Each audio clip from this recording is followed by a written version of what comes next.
Welcome back to the next episode of Arrakis Central. Please remember to like and subscribe if you enjoy this content.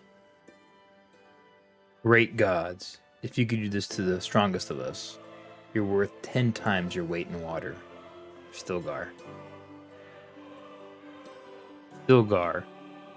Stilgar, in the Dune book, was the Fremen leader, a Naib, and he was the Naib of Siege Tabr, a great leader among the Fremen.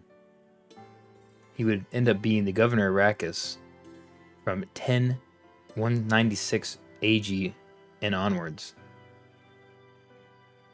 Stilgar would go on to be a close confidant and friend of Emperor Paul Muad'Dib Atreides after the Battle of Arrakis, where Paul would assume the emperor position after defeating the forces of the Emperor Chom and the Harkonnen plus the Sardaukar. In the most recent rendition of Dune, the Denis Villeneuve Dune Part 1 and Part 2, the role of Stilgar is played by the actor Javier Bardem. In the 1984 version of Dune, Stilgar was played by the actor Everett McGill.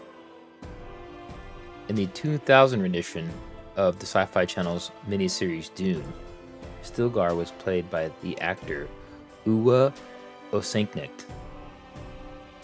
But for the 2003 Children of Dune miniseries, he was recast by the actor Steven Berkoff. All these actors have brought their own special take to Stilgar throughout the years. Stilgar was a very interesting character in the Dune novel. Being the leader of Siege Tabr, he originally was not the leader and won his leadership by calling out a previous Naib. Duncan Idaho would early on befriend Stilgar while joining his Fremen tribe. One scene out of the book that is very close to what they represented in the 2021 Dune Part 2 was the entrance of Stilgar into Duke Leto's conference or meeting room. In that scene, Stilgar does spit on Duke Leto's table in an act of friendship and honor, but also the main part of that scene in the book was that there was a crysknife which was recovered from a Fremen agent which was helping the Atreides units.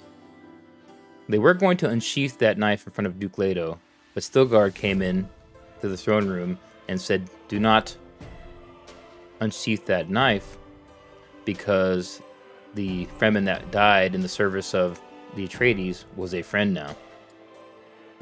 This was an interesting look into the Fremen culture, and Stilgar was basically the main apparatus that was providing that initial glimpse into how complicated and strange the Fremen culture was. After that scene in the book, Duncan Idaho would be assigned to move in and live with the Fremen and to serve under Stilgar, but also at the same time serve Duke Leto Atreides still. This was a key information and a key scene in the book in which Duke Leto already knew the Emperor was betraying him. He already knew that the Emperor was going to send Sardaukar dressed as Harkonnens to help overthrow him. So it was a plan that Duke Leto had seen well in advance. In some ways, I was let down in the films. They did not emphasize that very much, and the fact that the Sardaukar were in regular Imperial Sardaukar uniforms, which is not the case in the book at all. The Sardaukar are undercover the entire time. Fast forwarding to later in the book, when Paul and Lady Jessica meet up with Stilgar's band in the desert after the fall of Arrakis. Lady Jessica and Paul will get the upper hand on that Fremen group under Stilgar and later befriend and join them. But of course we know the character Jamis will not agree with this and try to fight Paul to the death. We all know that Paul will succeed in killing Jamis, inheriting his family, and Stilgar will then make him one of the tribe, one of the Fremen. This was an interesting scene as it takes place much earlier in the story in the book than in the films. But it is at this time when Paul gets his tribal name of Usul, in which he will then inherit that, and he's already has a large amount of foresight, and he's already planning on how he will use that Fremen to get revenge for his father. Fast forward into the post-battle of Arrakis, where Paul successfully takes over the forces of the Emperor and then becomes Emperor in 10196 AG. Stilgar will then be granted the stewardship of Arrakis, and on top of that, he will then become one of the commanding generals of Paul's jihad across the Imperium.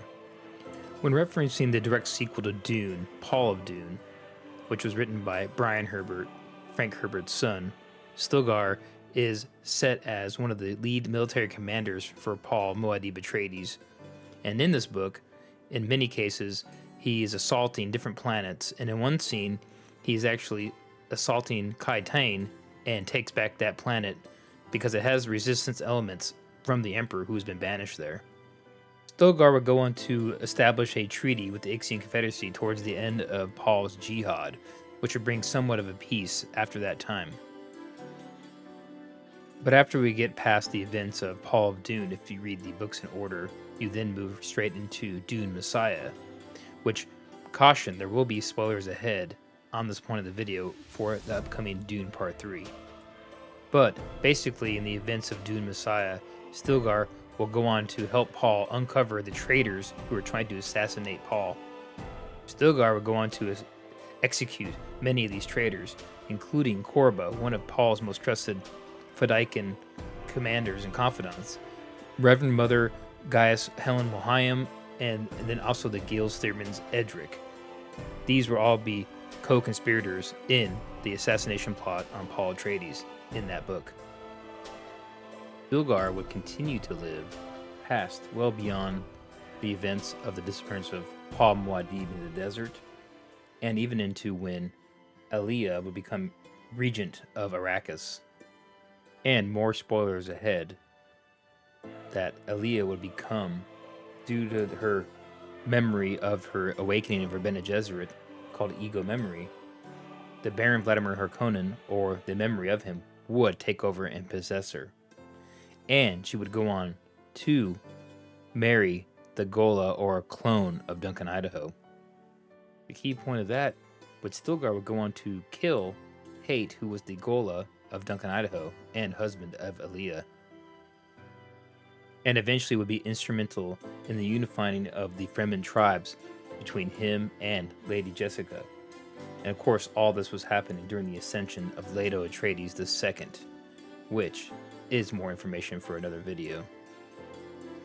But Stilgar was never taken out in battle, so to speak, and would live a long life due to his diet of spice. His descendants would go on to serve during the ascendancy or ascension of Leto II for years to come. But eventually, millennia later, Stilgar would actually become a Gola and reunite with his longtime friend, Liet Kynes, which would also become a Gola. But that is way into the future of the Dune that we know of in the current time.